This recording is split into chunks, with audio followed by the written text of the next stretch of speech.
Fala pessoal, beleza? Veja só que decisão importante do STJ, vinda da terceira sessão, né? Será que é possível converter uma prisão civil em regime fechado, portanto, em uma prisão domiciliar, fazendo uma analogia do que está previsto no artigo 318 do nosso Código de Processo Penal? Pois bem, sobre esse tema debruçou o STJ. Antes da gente falar do assunto, clique aqui para nos seguir, porque é importante para fortalecer o nosso canal. E também dê um like para a gente poder fazer cada vez vídeos mais interessantes e de mais conteúdo para vocês. Vamos lá. De acordo com essa decisão do STJ, que foi muito interessante, e foi a terceira sessão, só lembrando, a terceira sessão congrega a quinta e a sexta turmas de natureza criminal aí. Essa terceira sessão afirmou que é possível a conversão desta prisão civil em regime fechado em virtude de dívida de natureza alimentar, portanto, para regime domiciliar, quando a devedora de alimentos for responsável pela guarda de outro filho de até 12 anos de idade. Olha que decisão interessante. Primeiro, nós estamos tratando de um procedimento de natureza civil e uma aplicação de uma analogia ao que está previsto ao Código de Processo Penal. Lembremos que a segregação é sempre a última ratio. Porém, quando se trata do direito civil, do devedor de alimentos, ele é preso para ser compelido a pagar.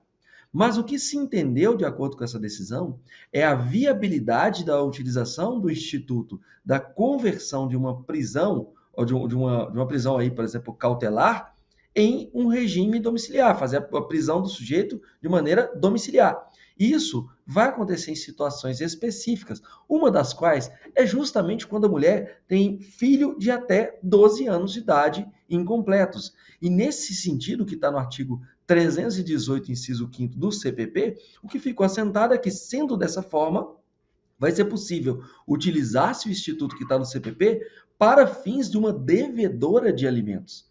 Então vamos lá, a mulher deve determinado tipo de valor a título de alimentos por um filho, por exemplo, que está na guarda do pai, e de repente ela não tem condições de pagar essa dívida, tendo em vista que ela tem outro filho, que ela tem que dar subsistência para esse outro filho. Foi nesse entendimento que o próprio STJ falou: poxa, então é possível sim de utilizar-se do Instituto da Prisão Domiciliar lá do Código de Processo Penal para esse caso específico aqui dessa mulher que é devedora de alimentos. O interessante é a gente lembrar que quando a gente fala de prisão domiciliar, ela consiste no recolhimento do indiciado ou acusado em sua residência, só podendo ausentar-se com autorização judicial. É diferente de outros institutos, como, por exemplo, o recolhimento domiciliar noturno, que é uma medida cautelar diversa da prisão.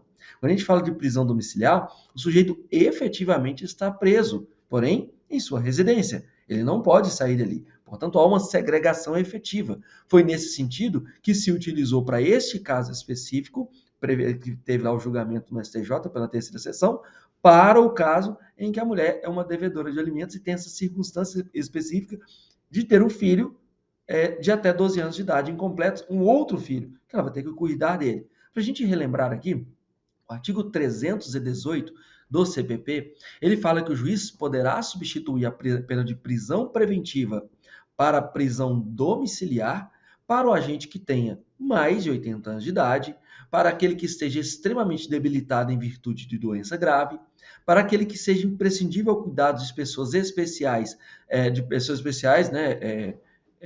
na verdade, cuidados especiais de pessoas menores de 6 anos de idade ou com deficiência, para a gestante e mulher com filho de até 12 anos incompletos, mas também vai para aquele homem, caso seja o único responsável aos cuidados de filho de até 12 anos de idade. Para a substituição desse tipo de prisão ali, né? Vai ser necessário a prova idônea desses requisitos, mas tem um dispositivo ainda bem importante no artigo 318-A do Código de Processo Penal, que também versa sobre a prisão domiciliar, que vai falar que a prisão preventiva imposta para uma mulher gestante, aí é outro caminho, quando ela é prisão preventiva, não é prisão civil não.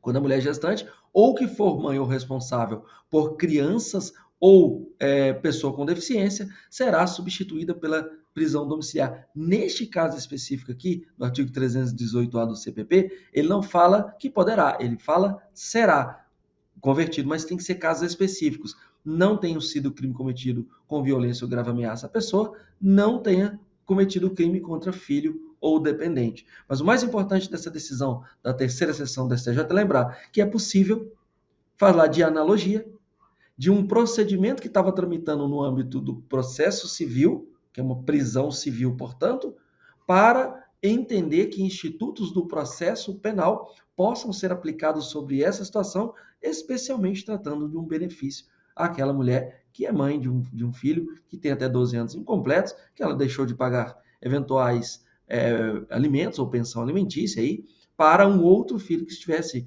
na guarda, por exemplo, do pai, da avó, etc. Tudo bem? Fica mais essa dica do Dedicação Delta para vocês irem cada vez mais aprimorando os seus estudos, beleza? Dá um clique aqui e fala que curtiu, porque a gente vai aprimorando o nosso site e fazendo com que cada vez a gente traga conteúdo de mais relevância para vocês. Grande abraço para todo mundo. Até mais.